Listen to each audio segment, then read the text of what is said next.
রোজ রোজ একই রকম খাবার খেতে খেতে বোর হয়ে গেছেন, তাহলে কিন্তু এই রেসিপিটি আপনাদের জন্য। আজ বানিয়ে নেব খুব সহজেই ধোসা। ধোসা বানানোর জন্য কোনো রকম ধোসার আটার প্রয়োজন নেই, শুধুমাত্র সাবু দিয়েই বানাবো। দেখুন কতটা ক্রাঞ্চি হয়েছে, আপনারা আবার শুনেই বুঝবেন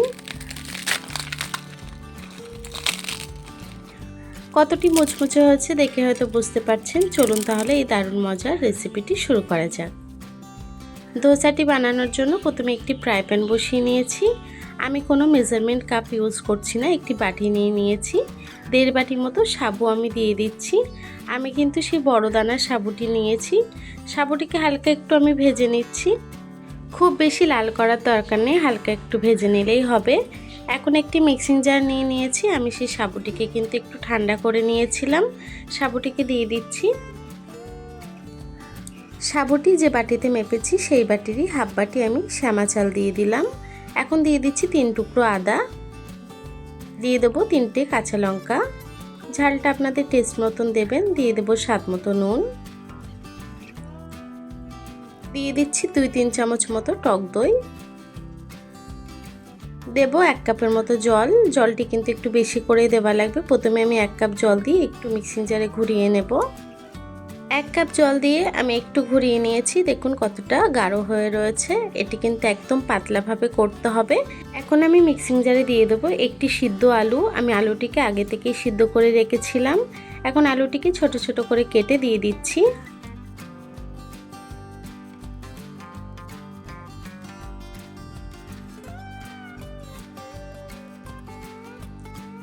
আলুটি কিন্তু সিদ্ধ করার সময় একটু বেশি করে আলুটি সিদ্ধ করবেন, যেহেতু আমরা আলুর তরকারি বানাবো। ওটি কিন্তু সিদ্ধ আলু দিয়েই আমরা বানাবো।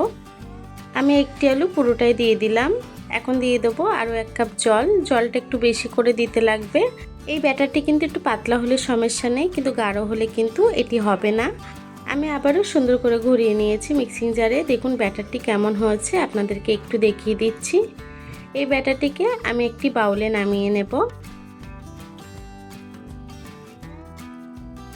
একটি বাউল নিয়ে নিয়েছি। বাউলের মধ্যে ব্যাটারটি নামিয়ে কিন্তু আবারও জল মেশাতে হবে, কেন এতটা গাঢ় ব্যাটারে কিন্তু ধোসাটি একদমই হবে না। যত পাতলা করবেন ধোসাটি ততটাই ক্রিস্পি হবে বা খেতেও সুন্দর হবে। আমি জল দিয়ে একটু মিশিয়ে ঢাকা দিয়ে কিছুক্ষণ রেস্টে রাখবো। আবারও ধোসাটি বানানোর সময় কিন্তু 1 কাপ মতো জল আমি অ্যাড করে নেব। এখন এটিকে সাইড করে রাখছি। আবার একটি ছোট মিক্সিং জার নিয়ে নিয়েছি। দিয়ে দেবো কিছুটা ধনেপাতা। ধনেপাতাটিকে আমি আগে থেকেই সুন্দর করে ধুয়ে বেছে রেখেছিলাম। এখন দিয়ে দেবো 2 টুকরো মতো আদা, দিয়ে দেবো 2-3টে কাঁচা লঙ্কা। আমি মধ্যখান থেকে এভাবে ভেঙে দিয়ে দিচ্ছি।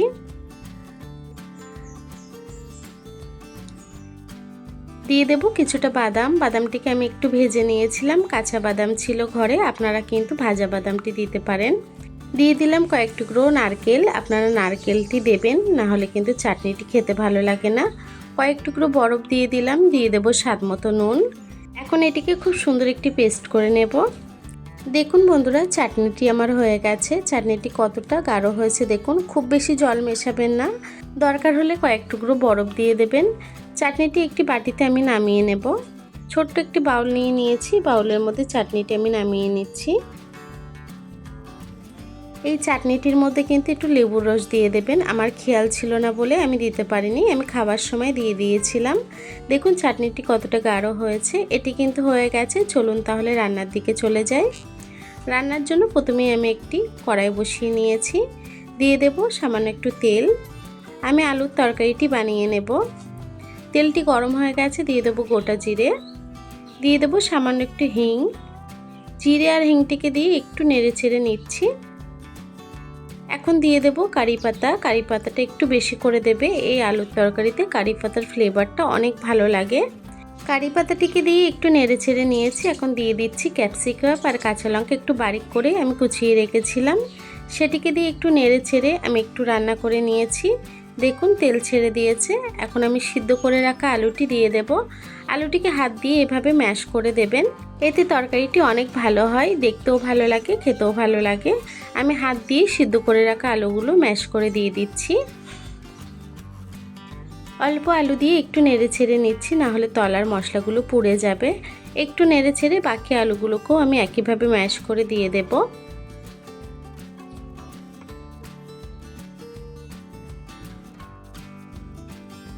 আলুটিকে দিয়ে দিয়েছি। আলুটিকে আপনারা একটু বেশি করেই দেবেন, কেন তরকারিটা এত ভালো হয় দিয়ে কুলাতে পারবেন না। আমার একটু কম হয়ে গেছিলো, তার জন্য আপনাদের সাথে শেয়ার করলাম।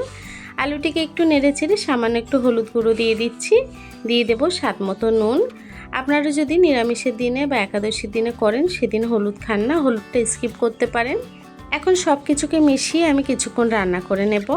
যেহেতু আলুটি সিদ্ধ করা, খুব বেশি সময় কিন্তু এই তরকারিটি হতে লাগে না, খুব তাড়াতাড়ি তরকারিটি হয়ে যায়। দেখুন বন্ধুরা, তরকারিটি কিন্তু প্রায় হয়ে এসছে। এখন দিয়ে দেবো একটি গুঁড়ো মশলা। মশলাটি কিন্তু আমি বাড়িতেই বানিয়ে নিয়েছিলাম। গোটা জিরে, গোটা ধনে আর গোটা গোলমরিচ আমি একটু ভেজে নিয়েছিলাম, নিয়ে কিন্তু গুঁড়ো করে নিয়েছি। সেই মশলাটি দিয়ে দিলাম 1.5 চামচের মতো। আলুর তরকারিটি কিন্তু আমার প্রায় হয়ে গেছে। এখন আমি নামানোর আগে সামান্য একটু লেবুর রস ওপর থেকে দিয়ে দেব, এতে টেস্টটা অনেকটাই ভালো লাগে। লেবুর রসটিকে দিয়ে আবার একটু নেড়ে চেড়ে তরকারিটিকে আমি নামিয়ে নেব।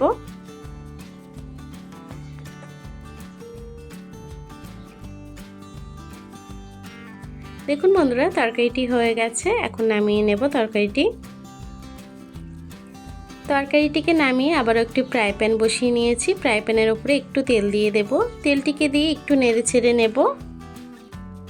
আমি ধোসার ব্যাটারের মধ্যে কিন্তু আবারও 1 কাপ জল মিশিয়ে নিয়েছিলাম। ফ্রাই প্যানটি কিন্তু খুব ভালোভাবে গরম হতে হবে। গরম হলে এভাবে ব্যাটারটি দিয়ে দেবেন। আমি যেভাবে দিচ্ছি দেখে হয়তো বুঝতে পারছেন। চারিদিক দিয়ে এভাবে ব্যাটারটি আমি দিয়ে দিচ্ছি। এটি কিন্তু একটু সময় ধরে আপনাদের ভেজে নিতে হবে। গ্যাসটি লো ফ্লেমে রাখবেন না, হাই ফ্লেমে রাখবেন। এখন ওপর থেকে আমি সামান্য 1 চামচ তেল দিয়ে দিয়েছি। আপনারা চাইলে ঘি বা বাটার যে কোনো কিছু দিয়ে ভাজতে পারেন।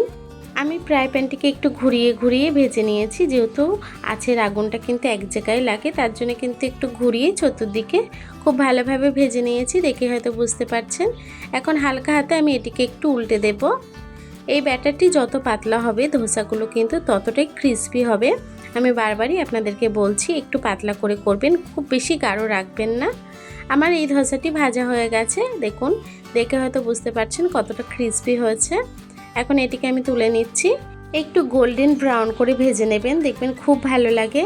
আমি সেমভাবে আবার একটু তেল দিয়ে কিন্তু আবারও ব্যাটারটি দিয়ে দিচ্ছি। আপনারা এভাবে বানিয়ে যে কোনো উপোসের দিনে বা যে কোনো নিরামিষের দিনে বানিয়ে খেতে পারেন। এই ধোসাটি কিন্তু দুর্দান্ত হয়, আপনারা অবশ্যই ট্রাই করবেন। আমার এই রেসিপিগুলি আপনাদের কেমন লাগে কমেন্ট বক্সে জানাতে ভুলবেন না। চ্যানেলে নতুন হলে চ্যানেলটিকে সাবস্ক্রাইব করে পাশে থাকবেন। আপনারা সাপোর্ট না করলে এগোনো একদমই সম্ভব নয়, আপনাদের সাপোর্ট কিন্তু অবশ্যই দরকার। তো যাই হোক, এদিকেও আমার ধোসাটি কিন্তু প্রায় হয়ে গেছে। এই ধোসাটিও আমি খুব ক্রিস্পি করে ভেজে নিয়েছি।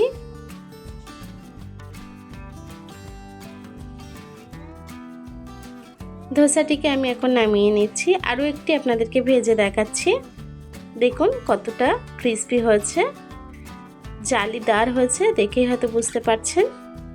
আমি আরও একটি ধোসা আপনাদেরকে ভেজে দেখাচ্ছি। একটু হাতে সময় নিয়ে কিন্তু এই রেসিপিটি করতে হবে। খুব তাড়াহুড়ো করে গ্যাসের ফ্লেম খুব বেশি করে দিয়ে আপনারা বানাতে চাইলে কিন্তু এটা একদমই হবে না। ব্যাটারটিকে একদম কম কম দিতে হবে, তাহলে কিন্তু আপনারা এত সুন্দর জালিদার ধোসা বানাতে পারবেন। আমার এই ধোসাটিও কিন্তু প্রায় হয়ে গেছে, এটিকেও আমি নামিয়ে নিচ্ছি।